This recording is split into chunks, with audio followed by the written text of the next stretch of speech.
சாய் சிவரூபாய நமோ நமக. தமிழ் உறவுகள் அனைவருக்கும் இனிய வணக்கம். வாழ்க வளமுடன். இன்றைய ராசி பலன் 25/2/2024 மாசி மாதம் 13 ஞாயிற்றுக்கிழமை.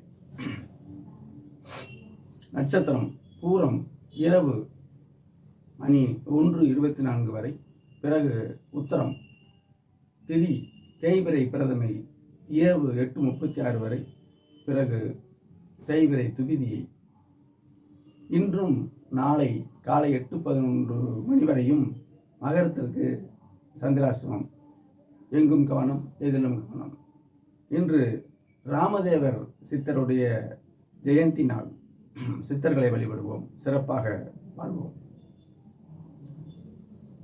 வாருங்கள் வீடியோக்குள்ள போவோம். மேசராசி அன்பர்களுக்கு இன்று குடும்பத்தில் சந்தோஷமும் இணக்கமும் உண்டு. 10ஆம் இடம் வலுத்து உங்கள் ராசிநாதன் உச்சமாகவும் இருப்பதாலே தொழில் லாபமும் சிறக்கும். தந்தை வழியிலே உதவிகள் வரும். அதிர்ஷ்டம் உண்டு. ரிஷபராசி நேயர்களுக்கு இன்று மனைவி வழியிலே பாக்கியங்களும் லாபங்களும் உண்டு. வாகன சுகங்கள் உண்டு. குடும்ப மேன்மையும் லாபமும் சுப விரயமும் உண்டு. சிறு தூர பயணம் மேற்கொள்வீர்கள்.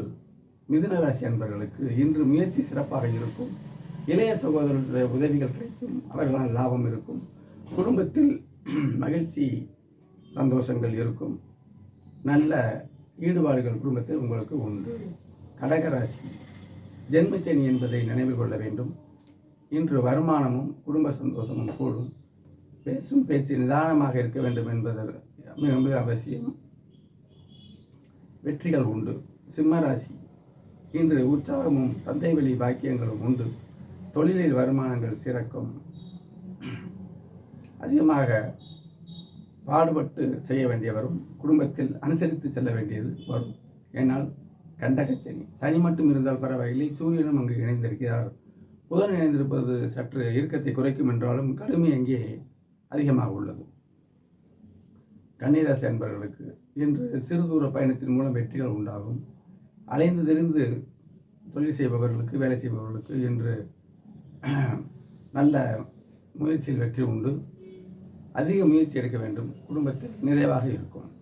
துலாம் ராசி மனைவி அன்பும் ஆதரவும் உண்டு. வாகன தொழில் செய்பவர்களுக்கு சிறப்பான ஒரு அமைப்பு உண்டு. பிள்ளைகள் விஷயத்திலே கவனமாக இருக்க வேண்டும். குடும்பத்தில் மகிழ்ச்சி உண்டு. விருச்சிக ராசி அர்த்தாஷ்டம சனி, அதாவது அஷ்டம சனியிலே பாதி. தொழில் வருமானம் குறையில்லை. வேலையிலே நல்ல நாட்டம் உண்டு. குடும்பத்தில் சந்தோஷம் உண்டு. பிள்ளைகளை அளவோடு கண்டிக்க வேண்டும். தனுசு ராசி அதிர்ஷ்டத்துடன் கூடிய வருமானம் உண்டு. வார்த்தைகளில் மென்மை வேண்டும். ஒரு வார்த்தை கொள்ளும், ஒரு வார்த்தை வெல்லும் என்பதற்கு வார்த்தையிலே கவனம் வேண்டும். நல்ல முயற்சிகள் வேண்டும். தொழிலில் சிறப்பதற்கு ஒன்றும் குறையில்லாத நாள் இன்று. மகரம் ஜென்மச்சனி முடிந்து பாதச்சனியாக இருக்கிறது. பாதச்சனி என்பது பெரிய கெடுதல் செய்யவிட்டாலும் கூட அங்கு சூரியன் இணைந்திருப்பது கடுமையான ஒரு அமைப்பு. இன்று குடும்பத்துடன் வெளியில் சென்று சந்தோஷமாக இருக்கக்கூடிய நாள். வாய்ப்புகள் உண்டு. வேலை தொழிலில் லாபம் உண்டு.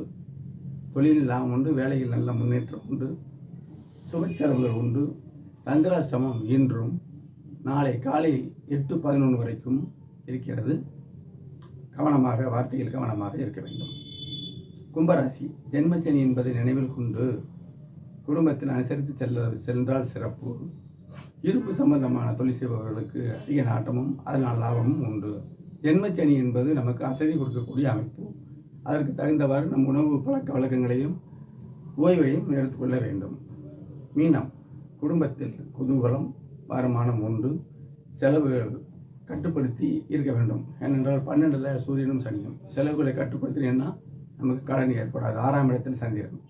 செலவுகளை கட்டுப்படுத்தினால் கடன்கள் இருக்காது. சிறப்பாக இருக்கும் குடும்ப உறவுகள்.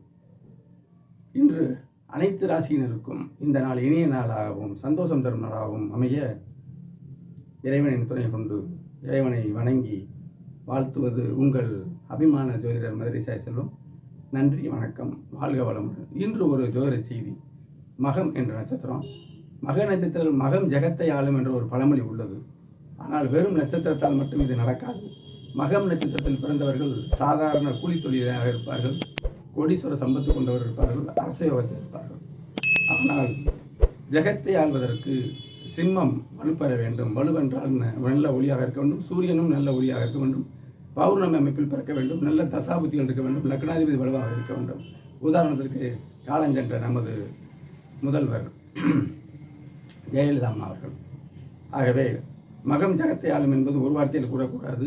அனைத்து அம்சங்களும் ஜாதகத்தில் இருக்க வேண்டும். ஜெகத்தை ஆழ்வார்கள் என்று கூறி நாளை சந்திப்போம். நன்றி, வணக்கம், வாழ்க.